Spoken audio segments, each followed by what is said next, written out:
Bhosale madam, प्रशालेचे पर्यवेक्षक आदरणीय श्री संतोषजी गुरव सर, मंचावर उपस्थित सर्व मान्यवर, माझे शिक्षक शिक्षिका बंधू भगिनी आणि या ठिकाणी आपण सर्वजण. आता दोन विद्यार्थिनींनी खूप छान पद्धतीनं या ठिकाणी आपले विचार मांडले आणि ते विचार मांडत असताना त्यांनी आजचा दिवस नेमका काय आहे आणि या दिवसाच्या अनुषंगाने आपण काय केलं पाहिजे हेही थोडक्यामध्ये आपल्याला सांगितलेलं आहे. आणि म्हणून आतापर्यंत आपल्या सगळ्यांना ही गोष्ट कळाली आहे की आजचा 26 नोव्हेंबर हा दिवस आपण संविधान दिवस म्हणून साजरा करत आहोत. बरोबर आहे की नाही? कळाले सगळ्यांना? संविधान आपल्या सर्वांना माहिती आहे. आपण आपल्या रोजच्या परिपाठामध्ये संविधान म्हणतो, म्हणजे संविधानाची उद्देशिका म्हणतो. संविधान आपल्याला त्या अनुषंगानं माहिती झालेलं आहे. बरोबर आहे का? मग आजचा दिवस कशासाठी महत्त्वाचा आहे हे पण आपण लक्षात घेतलं पाहिजे. खरं तर आपण आज भाग्यवान आहोत की अशा देशाचे आपण नागरिक आहोत, या देशाच्या लोकशाहीचा आणि या देशाच्या शासन व्यवस्थेचा संपूर्ण जगाला हेवा वाटत आहे. हेवा याच्यासाठी वाटतो की 77 वर्षापासून 78 वर्ष साधारणपणे आपल्या लोकशाहीला झाली आणि एवढा प्रदीर्घ काळ लोटून सुद्धा या देशाची लोकशाही ही जिवंत आहे. नव्हे तर मला असं म्हणायचं की संपूर्ण जगासाठी ती मार्गदर्शक ठरले. कारण हा काळ काही थोडा नाही आणि या काळामध्ये झालेली स्थित्यंतरं पण काही थोडीशी नाहीत. फक्त भारतातच नाही तर संपूर्ण जगामध्ये वेगवेगळ्या कारणास्तव अनेक स्थित्यंतरं घडून आली आणि ह्या सगळ्या गोष्टींचा परिणाम त्या देशाच्या शासन व्यवस्थेवर होत असतो. पण या सगळ्या गोष्टीला भारत मात्र अपवाद राहिला. त्याचं एकच कारण म्हणजे भारताचं संविधान. याच संविधानाला आपण राज्यघटना असं म्हणतो. आणि आजचा दिवस काय आहे? 26 नोव्हेंबर. 26 नोव्हेंबर 1949ला भारताचं संविधान म्हणजेच भारताची राज्यघटना ही घटना समितीनं स्वीकारली, पर्यायानं देशानं स्वीकारली आणि या दिवसाचं स्मरण आणि गौरव म्हणून आपण संविधान दिन साजरा करतो. तसं पाहिलं तर संविधान दिवस हा 2015 पासून साजरा केला जातोय आपल्याकडे. हे पण आपल्याला माहिती असलं पाहिजे. त्याचं कारण असं आहे की आपल्या सर्वांना एक गोष्ट माहिती आहे की संविधानाचे शिल्पकार डॉक्टर बाबासाहेब आंबेडकर ज्यांच्या अद्वितीय योगदानामुळे हे संविधान निर्माण झालं आणि 2015 हे वर्ष डॉक्टर बाबासाहेब आंबेडकरांच्या जयंतीचं 125वे वर्ष होतं. आणि या अनुषंगाने संविधानिक मूल्याचा गौरव करत असताना डॉक्टर बाबासाहेब आंबेडकरांना आदरांजली सुद्धा वाहण्याच्या उद्देशानं भारत सरकारच्या सामाजिक आणि न्याय मंत्रालयाच्या वतीने नोव्हेंबर 2015ला पहिला संविधान दिवस साजरा करण्यात आला आणि तेव्हापासून आजपर्यंत आपण हा संविधान दिवस साजरा करत आहोत. आणि संविधान दिवस साजरा करण्यासाठी मी पाहिलं की त्यावेळेला जो शासनाने आदेश काढला होता, प्रामुख्याने त्याच्यामध्ये या गोष्टीवर भर देण्यात आला होता की संविधान दिवस जो आहे ना, तर तो शाळा आणि महाविद्यालयामधून प्रामुख्याने साजरा करण्यात यावा. तसं तर अनेक शासकीय कार्यक्रम जे असतात ते अनेक शासकीय कार्यालयातून साजरे करावे अशा प्रघात असतो. संविधान दिन पण सगळीकडे साजरा करावा, पण प्रामुख्यानं तो शाळा आणि महाविद्यालयामधून मोठ्या प्रमाणात साजरा करण्यात यावा असं आव्हान शासनाच्या वतीने करण्यात आलेलं आहे. काय कारण असेल? बरं, काहीतरी कारण असेल की नाही? कारण या संविधानिक मूल्याच्या आधारे जर एवढ्या प्रदीर्घ काळामध्ये देशामध्ये लोकशाही अस्तित्वात राहत असेल, नव्हे ती मार्गदर्शक ठरत असेल, तर भविष्यामध्ये सुद्धा त्या लोकशाहीची घोडदौड आपल्याला सुरू ठेवायची आहे. म्हणून या संविधानाची माहिती, या संविधानाची उजळणी आमच्या विद्यार्थ्यांना म्हणजेच पुढच्या पिढीला झाली पाहिजे. हा त्याच्या पाठीमागचा दृष्टिकोन. आणि म्हणून मी तुम्हाला पहिल्यांदाच सांगितलं होतं की तुम्ही सगळ्यांनी जाणीवपूर्वक लक्ष द्या. आपण वर्तमानातले विद्यार्थी आहोत, पण भविष्यातले आपण नागरिक आहोत. आणि भारताच्या प्रत्येक नागरिकाला भारताचं संविधान माहिती असलं पाहिजे. ते माहिती नसेल तर आपण नागरिक म्हणून राहण्यामध्ये काही अर्थ आहे का? नाही. डॉक्टर बाबासाहेब आंबेडकरांनी त्यांच्या अनेक भाषणामधून सांगितलं की या देशामध्ये खरं तर डॉक्टर बाबासाहेब आंबेडकरांना एक भीती वाटली होती. मी तुम्हाला सगळ्या संविधानाची पूर्वपीठिका कलम सांगणार नाही, तर कुठेतरी एक संधी मिळाली 5 मिनिटांमध्ये फक्त मी मनोगत तुमच्यासमोर संवाद साधत आहे. आणि त्यांनी एक भीती व्यक्त केली होती की संविधानाच्या निर्मितीपेक्षा या देशामध्ये संविधानाच्या योग्य अंमलबजावणीची भीती वाटत. आणि निश्चितपणे त्यांची भीती सार्थ होती, कारण डॉक्टर बाबासाहेब आंबेडकरांची दूरदृष्टी अशी होती की तत्कालीन राजकारण, लोकनेते आणि सामाजिक परिस्थितीचा विचार करून त्याचं भविष्यामध्ये काय स्वरूप असेल हे त्यांनी त्याच वेळेला ओळखलं होतं. आणि म्हणून त्यांना भविष्यामध्ये या संविधानाची योग्य अंमलबजावणी व्हावी ही काळजी वाटत होती. परंतु ती योग्य होती काळजी, कारण मला वाटतं की आता इतके वर्ष झाल्यानंतर आपल्याला संविधानातल्या बऱ्याच तरतुदी आता आठवायला लागल्या. हे खरं बाबा, हे आमच्या संविधानामध्ये आहे. जेव्हा आपल्याला एखादी गोष्ट मिळत नाही ना, तेव्हा आपल्याला त्याची जाणीव होते. आणि म्हणून मग हळूहळू आता संविधानाची पारायणं व्हायला लागलीत. आणि मग कुठेतरी आम्हाला कळालं की हे सगळं आम्हाला एवढ्या फार वर्षापूर्वीच देऊन ठेवलेलं होतं. कदाचित त्याची योग्य अंमलबजावणी झाली नाही, म्हणून आम्हाला काही बाबी मिळाल्या नाहीत.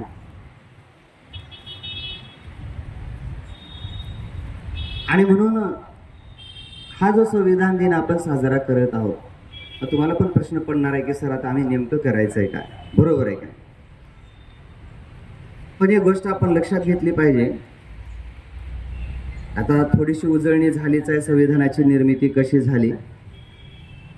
पण जेव्हा ब्रिटिशांनी भारताला स्वातंत्र्य देण्याच्या संदर्भात काही सकारात्मक पावलं उचलली होती, तेव्हा या संदर्भामध्ये त्यांनी प्रत्यक्ष अप्रत्यक्ष आपल्यासमोर एक अडचण मांडली की भारतीय जे आहेत तर ते राज्यकारभार करण्यासाठी सक्षम नाही. आणि सुरुवातीचा काळ जो होता, 8वीच्या इतिहासामध्ये तर आपण अभ्यासलेला, 8वीच्या विद्यार्थिनींना माहिती आहे की सुरुवातीचा जो काळ होता, या सुरुवातीच्या काळामध्ये राष्ट्रीय सभेनं सुद्धा मागणी करत असताना भारतीयांना काही सवलती मिळाल्या पाहिजेत, राज्यकारभारामध्ये प्रतिनिधित्व मिळालं पाहिजे, या मागण्या लावून धरल्या होत्या. पण पूर्ण स्वराज्याची मागणी काही राष्ट्रीय सभेनं बराच काळ लावून धरली नव्हती. बरोबर आहे की नाही? आणि आपण पाहिलं की जेव्हा 1929 लाहोर इथं राष्ट्रीय सभेचं अधिवेशन झालं, त्या अधिवेशनामध्ये राष्ट्रीय सभेनं सर्वप्रथम पूर्ण स्वराज्याचा ठराव मांडला.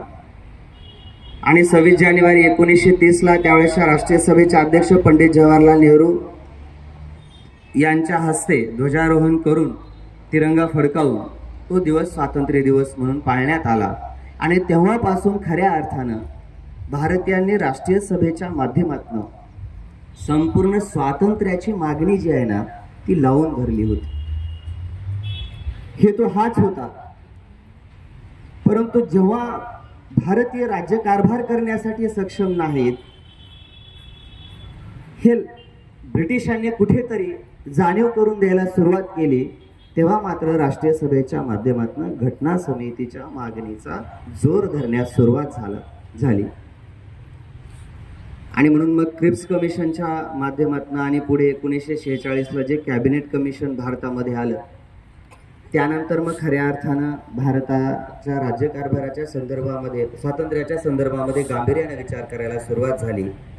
आणि मग घटना समितीची मागणी तत्वतः मंजूर करण्यात आली.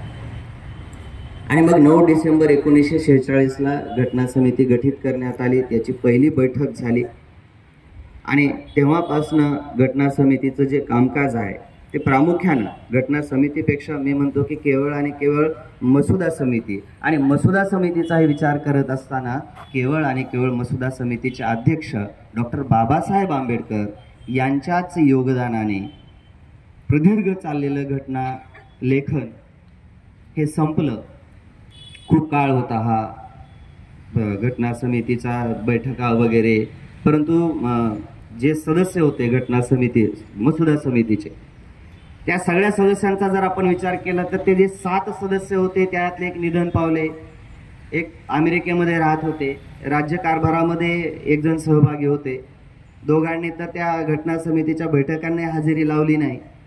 आणि या सगळ्या गोष्टीचा विचार केला तर मसुदा समिती म्हणजेच डॉक्टर बाबासाहेब आंबेडकर आणि संविधान केवळ आणि केवळ त्यांच्या योगदानातून निर्माण झालं. पण हे डॉक्टर बाबासाहेब आंबेडकरांनी या सगळ्या गोष्टी खूप अभ्यासपूर्ण अशा पद्धतीनं पूर्ण केल्या. 60 देशांच्या कायदा आणि 60 देशांच्या व्यवस्थेचा त्यांनी अभ्यास केला. आणि विशेष करून हे सगळं करत असताना वर्तमान आणि भविष्यातली भारताची राजकीय आणि सामाजिक परिस्थिती याचाही विचार करून डॉक्टर बाबासाहेब आंबेडकरांनी संविधानाची निर्मिती केली. 2 वर्ष 11 महिने 18 दिवस एवढा प्रदीर्घ काळ संविधान लेखनासाठी लागला. आणि 26 नोव्हेंबर 1949ला हे संविधान पूर्ण झालं आणि घटना समितीनं हे संविधान स्वीकारलं. आणि त्यानंतर 26 जानेवारी 1950ला या संविधानाप्रमाणे या देशानं प्रजासत्ताक पद्धती अवलंबली आणि खऱ्या अर्थानं संविधानाचा अवलंब सुरू झाला. अशा पद्धतीनं हा संविधानाचा सगळा प्रवास विद्यार्थिनींनी सर्व इसवीसनासहित या ठिकाणी सांगितलाय. आणि या सगळ्या प्रवासामध्ये हा कालखंड थोडा नव्हता आणि हा कालखंड फार आव्हानात्मक होता. तुम्ही जर पाहिलात 1946 ते 49चा कालखंड, तर या कालखंडामध्ये भारताच्या सामाजिक आणि राजकीय पटलावर फार मोठ्या घडामोडी घडल्या होत्या. धार्मिकदृष्ट्या आणि राजकीयदृष्ट्या देश विभंगला होता.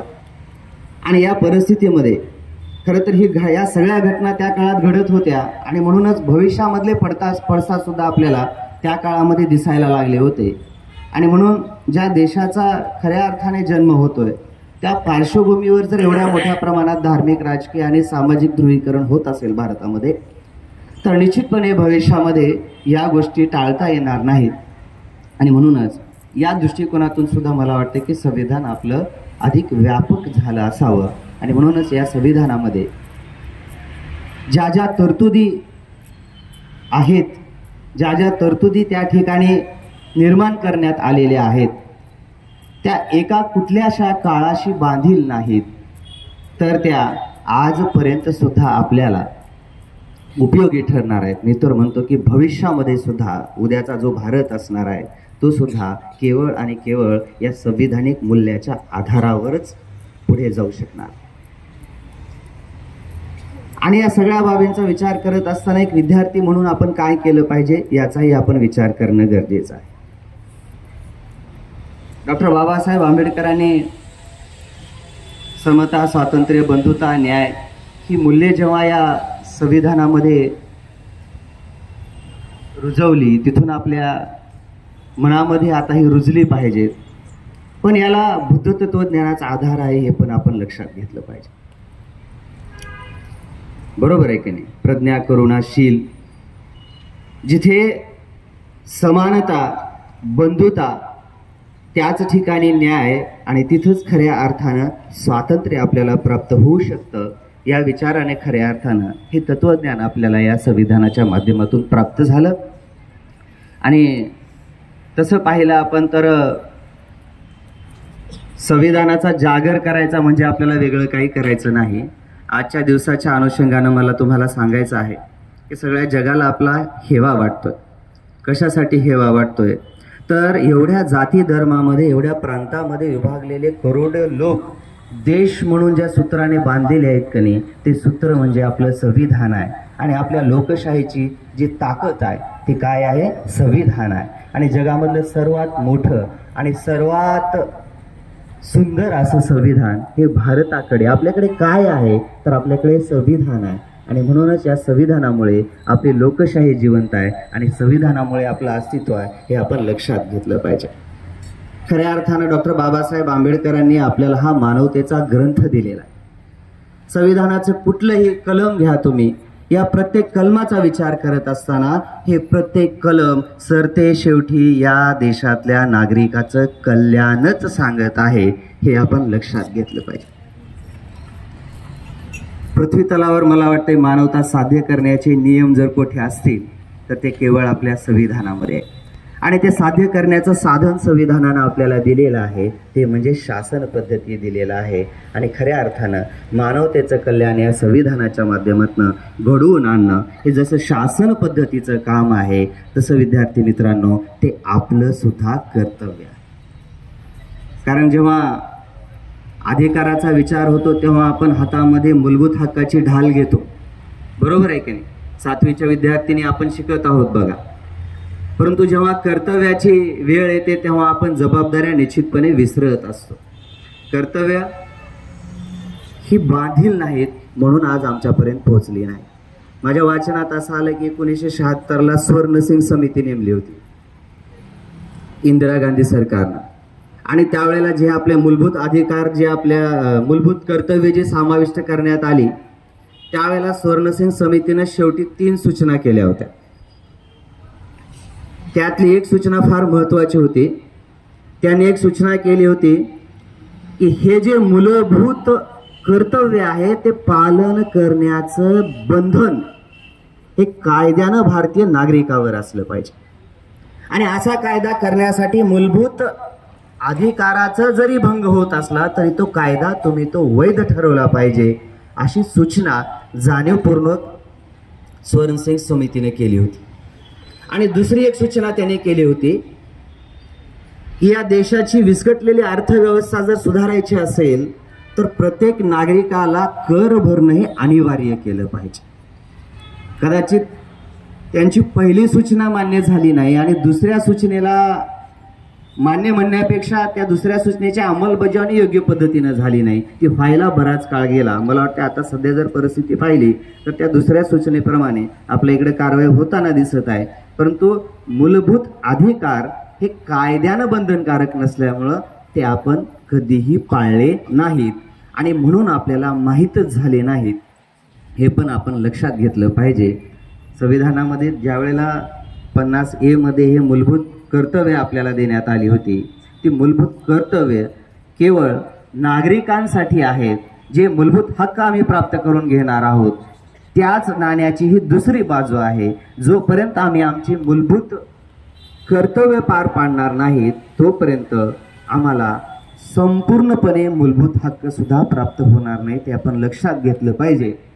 जेव्हा मूलभूत हक्काचा विचार होतो तेव्हा आपल्या सगळ्यांना माहीत आहे आम्हाला समानता, स्वातंत्र्य, धार्मिक स्वातंत्र्य, शोषणाविरुद्धचा अधिकार, घटनात्मक उपाययोजनाचा अधिकार, शैक्षणिक व सांस्कृतिक अधिकार, असे 6 अधिकार आम्हाला दिले.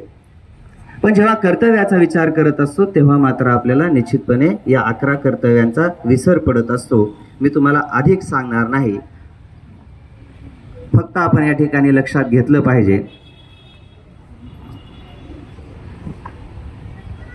की या 11 कर्तव्यामध्ये विद्यार्थी म्हणून आपण केवळ आणि केवळ 3 ते 4 कर्तव्य आपण विचारात घेणं गरजेचं आहे. पहिलं कर्तव्य आपण लक्षात घेतलं पाहिजे, या संविधानाचं पालन आपण करणे, राष्ट्रध्वज आणि राष्ट्रगीताचा आपण सन्मान ठेवणं हे आपलं कर्तव्य आहे.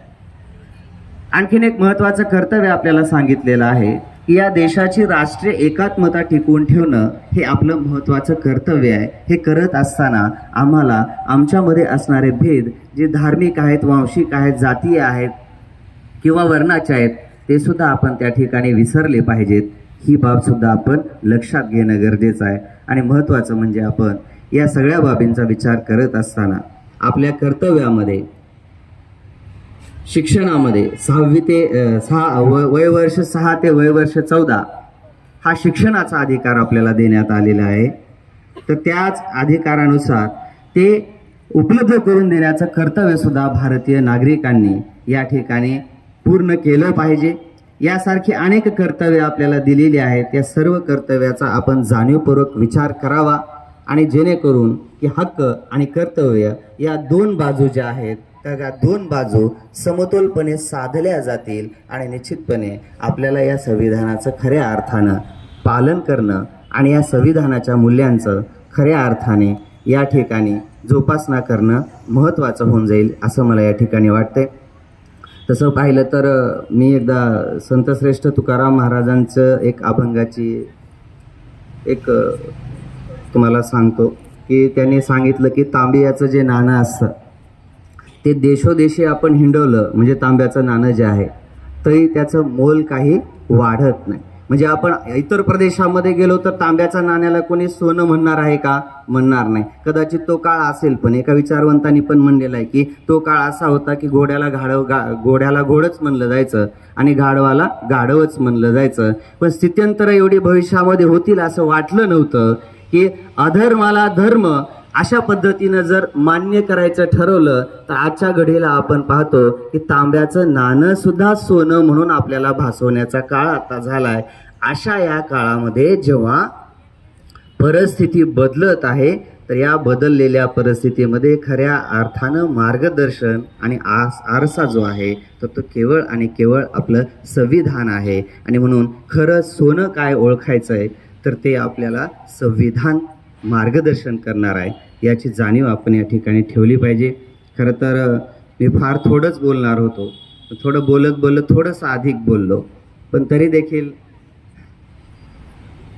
देखील मी या ठिकाणी थांबतो आणि फक्त एवढीच अपेक्षा व्यक्त करतो की अभ्यासक्रमात आहे म्हणून बरं का, 7वीच्या अभ्यासक्रमामध्ये आम्हाला संविधानाची माहिती आहे, पण 8वीला आले की आमच्या विद्यार्थिनी त्या विसरून जातात. 9वी-10वीच्या विद्यार्थिनीला तर त्याचा गंधही पुन्हा राहत नाही. आणि म्हणून आपण एक गोष्ट लक्षात घेतली पाहिजे, ज्या गोष्टी आहेत त्या केवळ आणि केवळ मार्क मिळवण्यासाठी नाहीत तर त्या कुठेतरी आपल्या जीवनामध्ये अवलंब करण्यासाठी, आत्मसात करण्यासाठी आहेत. शेवटी शिक्षण म्हणजे वेगळं काही असत नाही. शिक्षण आपल्याला दिशा देण्याचं काम करतं आणि तुम्ही जे शिकतात यातूनच आपल्याला दिशा मिळणार आहे हे पण आपण लक्षात घेणं गरजेचं आहे. या ठिकाणी थांबतो. मला खरंच संधी दिली, आपल्याशी संवाद साधता आला, याच्याबद्दल मी या ठिकाणी खूप आभारी आहे. धन्यवाद.